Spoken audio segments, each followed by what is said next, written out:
Thank you for that, Colton. And purple, plum, periwinkle. What do all of these colors have in common? You can find them all at the Greater Lansing Orchid Show this weekend. And here to tell us all about them is Pete from the Greater Lansing Orchid Society. Welcome into Studio 10. Thank you. How Glad are to you? be here. I'm good. It's so great to have you back. But first, we have to talk about these beautiful plants, these beautiful flowers that we have right here in front of us.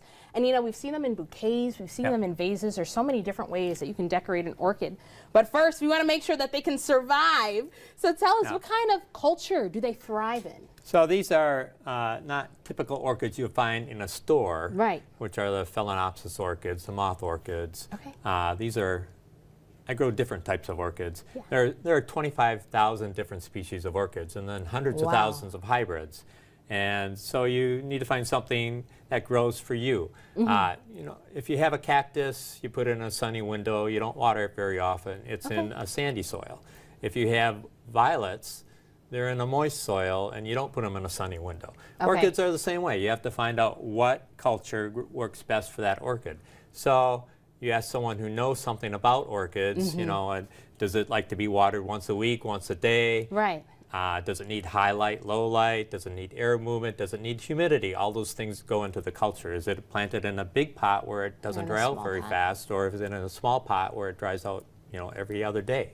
So you find out all those things and find out something that works for you. I love that. And I love that you discuss all the different nuances and the different types of orchids, because we see the pretty colors, but let's not forget that each one is different and unique to its own. And you are a plant parent yourself. I have to put you on the spot. Tell us about your collection. So I started off probably 25 years ago with a couple, and then I had 20, then I had 200 in the house. I was getting ready to retire, and I had a greenhouse built. I quickly went over 500, over 1,000.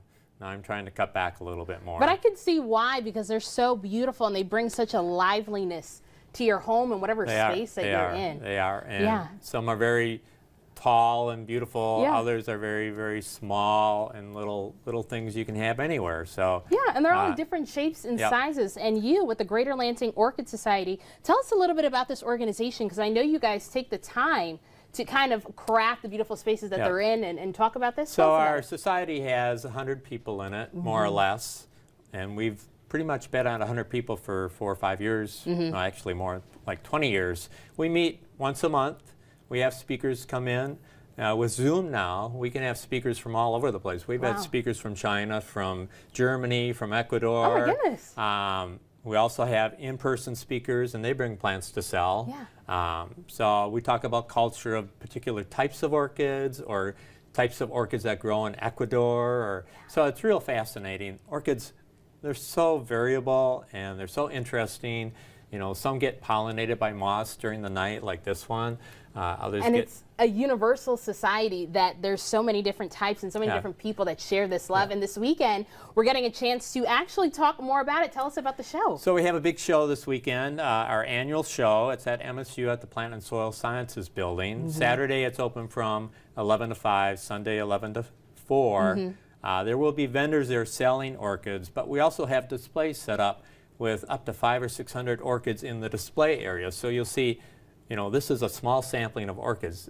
Picture 600 orchids in flower in one room, set up in different displays. It's just an amazing thing. That is wonderful, and it's so amazing. We have that information on your screen as to how you can join. And Pete, I have to say, I may need to take one of these orchids home with me, but thank you so much for joining us. Well, thank you for joining us. And Studio 10 will continue, but the annual show and sale is not the only thing we're preparing you for. Tomorrow is National Margarita Day, and Julie